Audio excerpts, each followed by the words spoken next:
Hello, everybody. This is Liam, and welcome to Season 3 of Oeuvre Busters on Batman. Before we jump into this season, I wanted to thank a few wonderful contributors. The first is Sean Mannion, who made the poster that you look at when you download episodes for Season 3, the one with all the Batmans on it.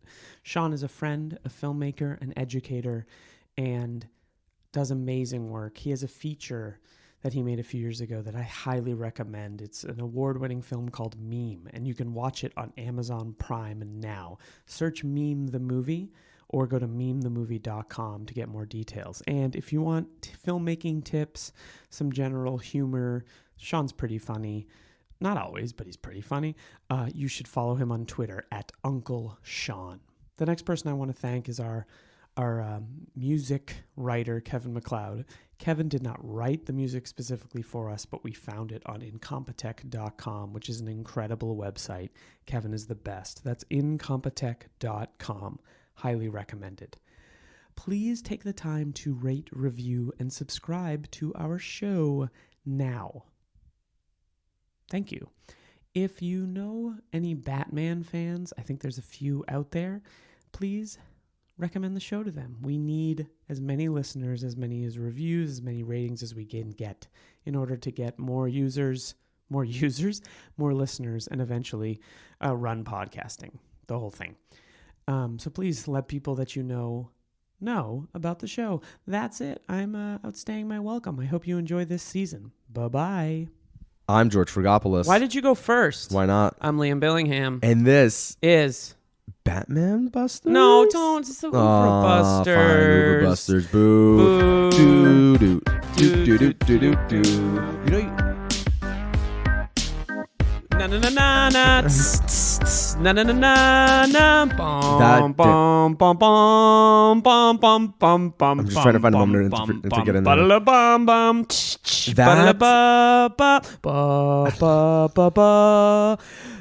Hi everybody. That's the soundtrack straight from the movie. That wasn't Liam saying. That is the London Symphony Orchestra. I totally fucking forgot how amazingly amazing. Yeah, sure, I'm gonna go for it. It's an astonishing score. So fucking good. Danny Elfman was score to killing what? it. Score to what? Batman 1989. So what are we doing today, Liam? Well, so if you may already know, we're season 3 is Batman. Because Kevin, our fan on the internet, has been raging. Keith, sorry. Kevin is I'm sorry, fan. Keith. Sorry, Keith. Jesus, that's bad. Wait, real quick. Somewhere there's a solitary tear cascading down Keith's face as he listens to his favorite podcaster, George. Call him Kevin. Call him. Thanks for listening, Kev. We are talking about Batman. Season 3 of Oeuvre Busters is about Batman, which curveball, probably didn't see this coming. I don't know. Maybe you didn't think about it at all. Who knows? George, are you excited? I'm very excited. Tell me a little bit about your relationship to Batman. Well, maybe we should just generally talk about like why we're doing Batman? Sure. Why are we doing Batman? Because there's so many good films. There are good films. That's it. No, I think one of the things that came up very recently. So Liam was on another podcast. My heart was breaking, but he was on a podcast with Annie Rose Malamet, Girls, Guts, and Giallo. And Liam, thankfully, plugged this podcast. Thank you. This is where his heart is. And one interesting thing that briefly came up in conversation with Annie. Liam, shut the fuck up. Liam, we got it. Liam, we got to record a lot. Okay, sorry. a lot of sorry, we have a lot of recording. One of the things that came up about their discussion about Batman was how these films also, to some degree, continue our overall discussion. Overarching, one might say, discussion of masculinity. Correct. Why do you think that? In what ways? Well, the superhero genre is predominantly very masculine. Very driven, bro-heavy, bro. Very bro-heavy in a variety of ways. Not only, obviously, are the protagonists almost entirely men, and obviously things have been changing recently, and for the better, but also the fan base is very masculine. It could be very toxic as well. Yes, well, that's every fan base. That's yeah, but I'm looking at you, Star Wars fans. Oh God, that new movie sucks. That movie sucks. So fucking bad. Yeah, let's just real quick side note. Sorry to get distracted. That's on our other podcast. The Rise it's of Disappointed Busters. The Rise of Skywalker sucks. It fucking It sucks. Anyway, it was my worst birthday experience I've ever had was seeing that movie. I bought you some drinks though. That was nice. You did. You bought my Soba Fett salad. I was trying to. Is that what it was called? The Soba Fett salad at the Alamo Draft House. Yeah. Whoop. What up? The Soba Fett. So it allows us to kind of continue a lot of the Yes. discussions, but in a totally different vein. It also allows us to explore a totally different kind of genre. And I like the idea of dealing with the superhero because you're dealing really with kind of like an archetypal figure in many ways. You're dealing with like a mythology more so than you're dealing with like a specific, let's say, kind of director's vision or let's say an actor, obviously as we did with Philip Seymour Hoffman. So I think it also allows a variety of different conversations in terms of, let's say, talking about masculinity, talking about storytelling. Let's also talk about the fact making. that what do we talk about when we talk about Batman? We talk about I love Raymond Carver. We talk about mental health. Yes. We talk about policing. We talk about the role of the vigilante in society, whether there is one. There's a deleted, maybe I should try to find this clip, but there's a deleted conversation, like a 10-minute sidebar in an episode we did about I forget which one it was, but we talked about the Dark Knight in detail and our differing views on but our complicated views on the politics of that movie. We also talk about wealth. And especially with this character, who has money and who doesn't. And the biggest thing that we talk about, especially with the thesis of our show when we talk about Batman, is Bruce Wayne. And one thing that these films all have in common is that Bruce Wayne is a pretty important figure. And I think I would definitely say doesn't get ignored when talking about Batman, but Bruce Wayne is very important to the character, and I think great actors have played the part and done very, very different things with it, some more successful than others. But also, I think a central question to the Batman-Bruce Wayne dichotomy is like, which one is his true identity?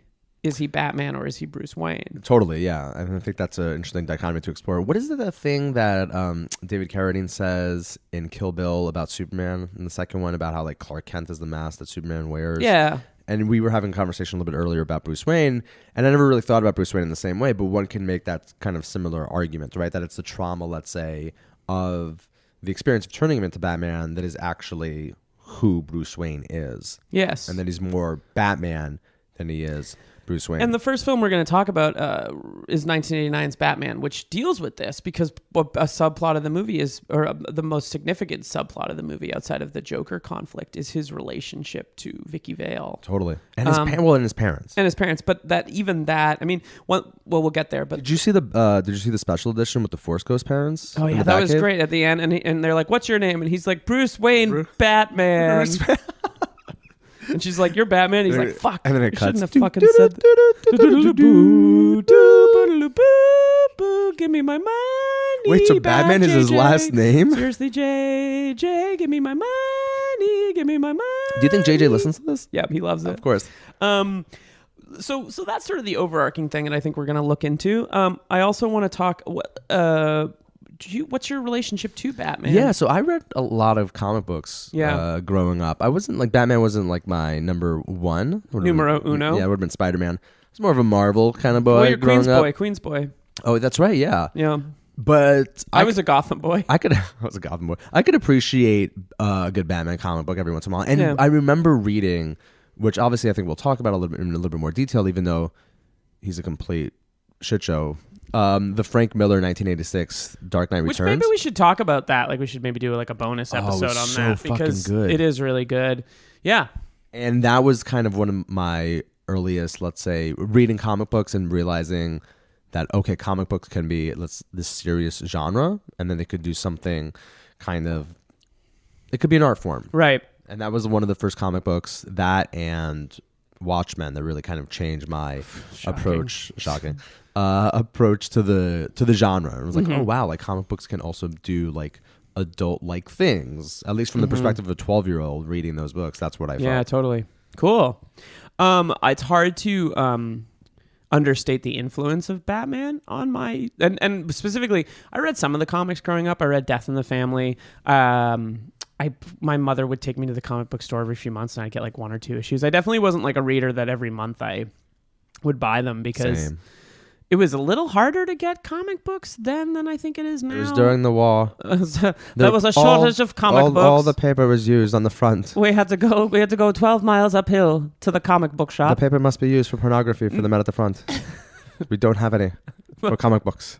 But mostly it was that the comic... What war was that? Yeah, it was the Great Comics War of 1988. How the fuck did we make it through that war? Oh, man. Lots of people died. Pour one out for the... I don't really know where we go from here. Anyway, so you're saying you would dabble. So I would dabble, but in 1989, when I was 7 years old, my mother took me to see Tim Burton's Batman. And I was 7, and I don't have the strongest memory of that time, but I remember a few things. I remember Batman was fucking everywhere that summer. It was completely unavoidable.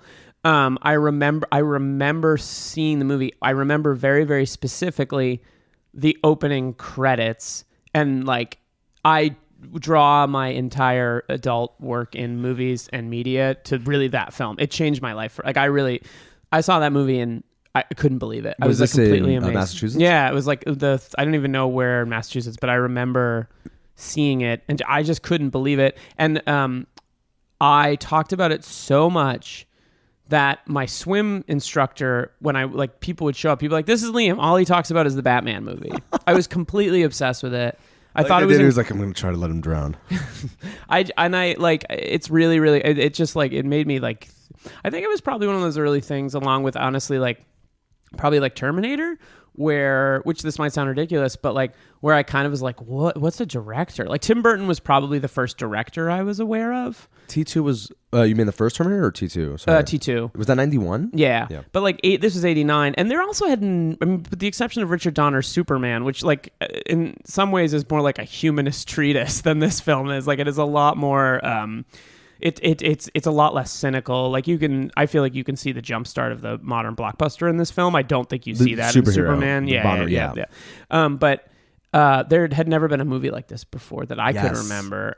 There's probably people who can speak to it better, but I think this kicked everything off. I think most people would agree. It just blew my fucking mind. And then... Sorry, do you remember the theater going experience? Because rewatching this, I had flashbacks to what it was like being in the theater and watching this. Well, tell me more about that. Just because people were constantly like losing their shit and applauding. Oh, yeah. And I don't remember how often... Less of that where I grew up. How far... after its release, I'd seen it. There's no way I saw it opening weekend. I saw it pretty soon after. I remember begging my cousin Lula, my older cousin Lula, to take me to the theater. And How's Lula? She's good. She's good. Give her my number. She's in Moldavia. Yeah. Is she? Yeah. She's a Peace Corps. Oh, wow. Yeah. She's doing her thing over there. But I begged her to take me to this. Damn. And she did. And I don't remember, again, how far out, because I was only 9 years old, how far out of the release it was, but everybody in the theater was fucking losing. Did you see it in Queens? In Queens, represent. Where? On Steinway. That theater's no longer there. But people were applauding. People were laughing where they should be laughing. Well, it was a really funny... this is not the film we're talking about, but it is the first film we're going to talk about. And I think that probably sprung off my love affair with Batman Returns. I made my family Christmas movie? Go to get Batman Forever tickets like 7 hours before we saw it, even though we were seeing it in like a tiny Cape Cod town. Like I was fucking obsessed. I had a ton of the toys. I loved the animated series. And then honestly, I moved to New York a few months before The Dark Knight came out, and that kind of reignited my desire to make movies. So like I can trace. I mean, I liked Christopher Nolan in general, but that Dark Knight movie really I think it blew a lot of people's minds when it came out. So, we're going to go down the list of the films we're going to cover here, but wouldn't say I've been as impressed by the later Batman stuff, but I do the Christopher Nolan Batmans and the Tim Burton Batmans, and even the Val Kilmer, Joel Schumacher directed Batman Forever is I've never seen. Well, yeah, that film really affected me. Huh. I loved it. I was too young to really have a critical eye, so it'll be interesting to revisit it. Now. Yeah, so I just love Batman. I fucking love Batman. Yeah, and I think the other interesting thing Batman. The other interesting thing about I was thinking about this in relationship, obviously, to like Batman 1989 and its sequel. The seriality of the character and the what? The seriality, like the fact that these films are like serials, and the fact that both allows people like. There's something interesting to be said about it, although it annoys the shit out of me to some degree because it's so cynical when it's done so often, but like the rebooting of a character and the way in which, let's say, like Burton's vision, obviously the character is radically different from Schumacher's, and how Schumacher's those four films is born off of Burton's. I think he just made it more flamboyant. Campier, yeah. But those 4 films are definitely bound together. Like they feel they're the same franchise. They're the same franchise, exactly. Right. Whereas like the Nolans are obviously doing like an entirely different thing. But what I'm trying to get at is that I think the seriality, the flexibility, the malleability, let's say, of the superhero as a figure allows one, let's say, to return to it and refashion it in a way that doesn't seem as cheap as, let's say, I don't know. I mean, I guess most of the things that are being rebooted are kind of like superhero franchises, but it kind of almost makes sense because it happens all the time in the comics as well. In an interview a few years ago when he got cast as Batman, Ben Affleck, and I actually really would like, I don't know if we dig in on this now, but this could be a great side episode.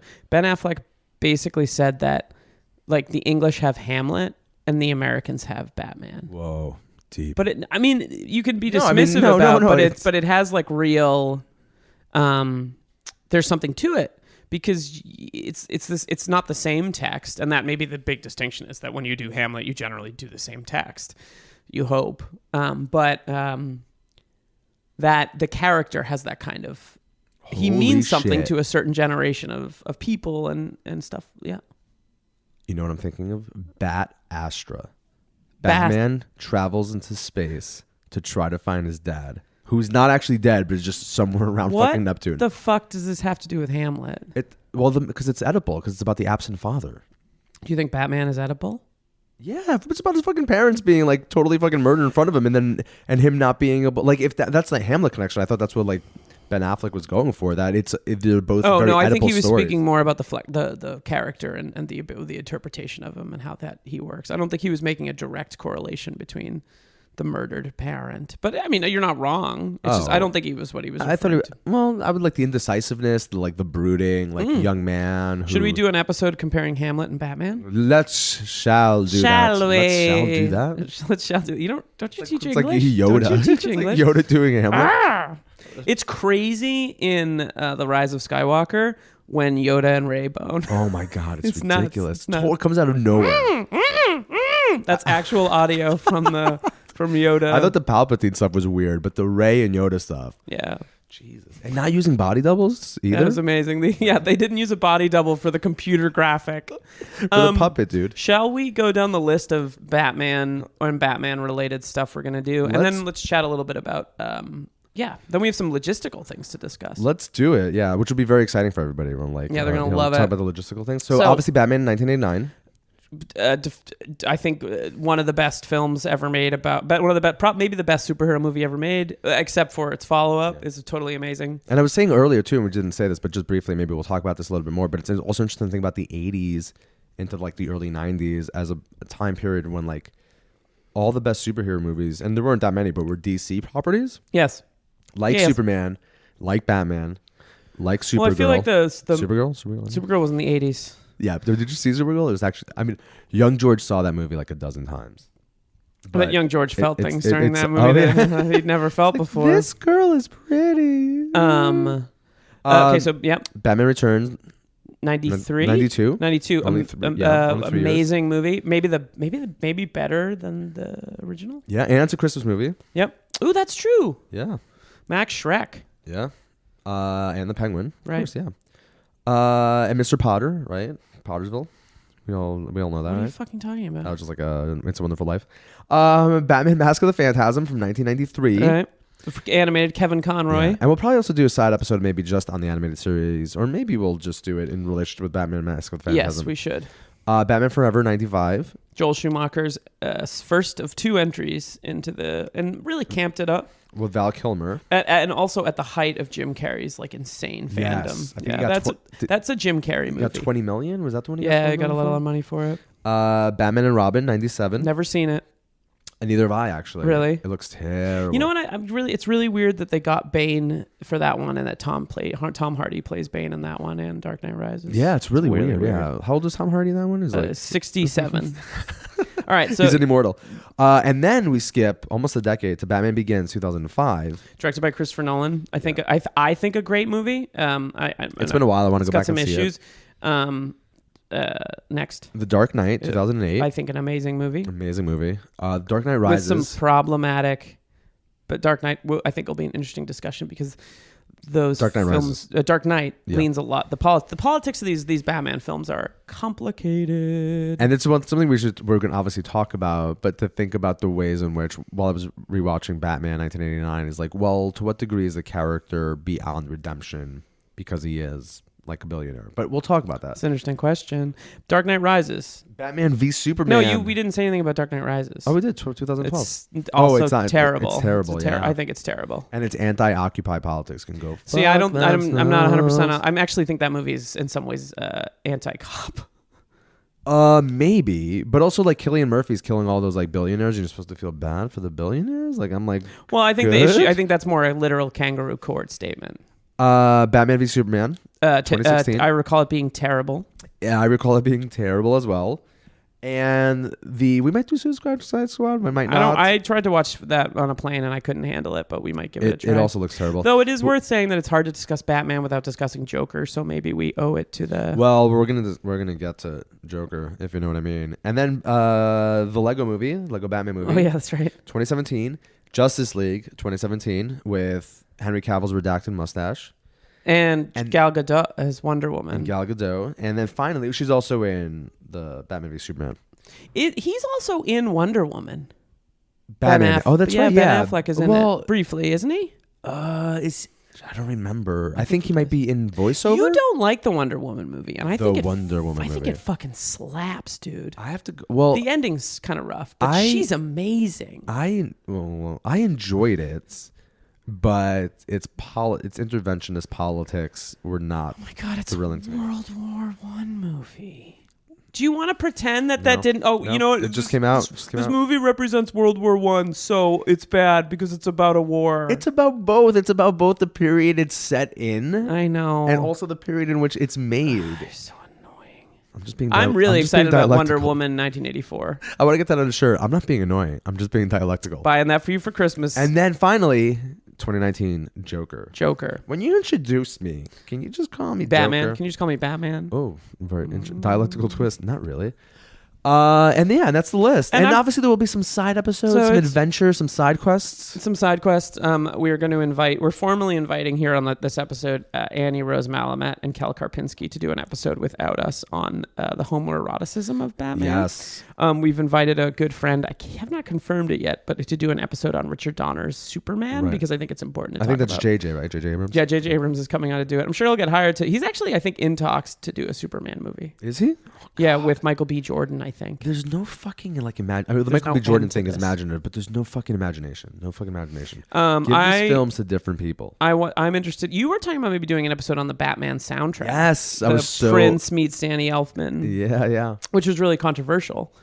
I'm curious. Yeah, there's going to be some cool side episodes. We're still working all that out. I would like to do a side episode on I know that it's the Batman animated series, but there's an episode called I Almost Got Him. Oh yeah, where they all recount how they almost got Batman around a poker table, and like that to me is like one of the great episodes of that show. And it's great really twist amazing. At the end. Amazing twist at the end.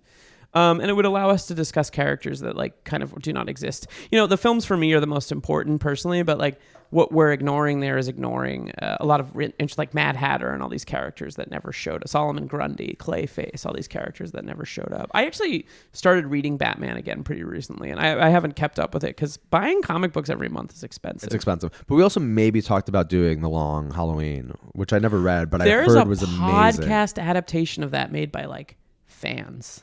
Which I'm really curious acting about. It out? Yeah, like reading. I'm really curious about it. Yeah, I'd like to do a Long Halloween. I don't know if you've ever read Arkham Asylum, a serious place on Sirius Earth, which is about about Batman getting trapped in Arkham Asylum while simultaneously flashing back to the guy who ran Arkham going crazy.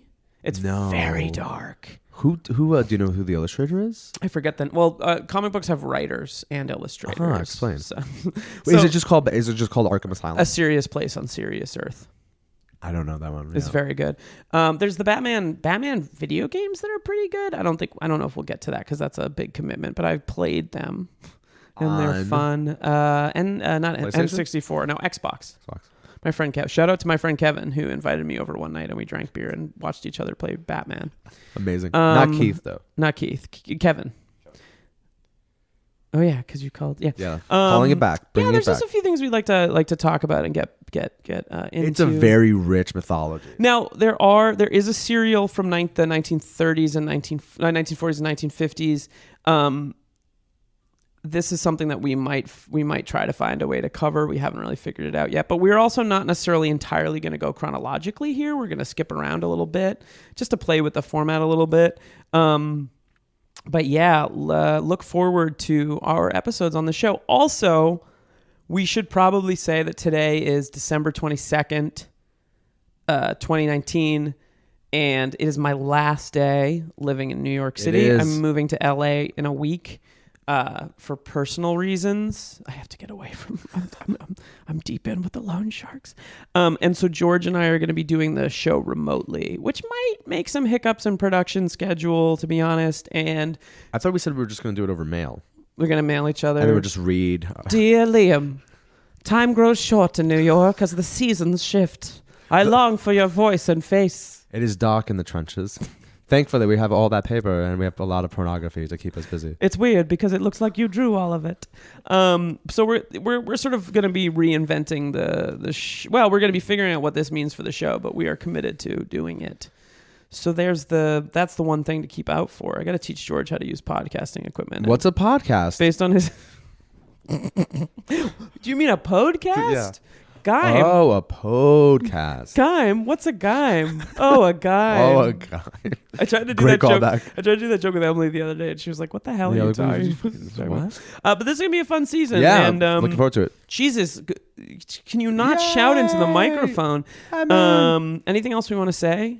We love you all. I'm Liam Billingham, and I'm George Vagopoulos. Do not recommend The Rise of Skywalker. Oh, it sucks. What Emperor Palpatine? What the fuck were they thinking? This was Oeuvre Busters. That's a good Palpatine. Thank you.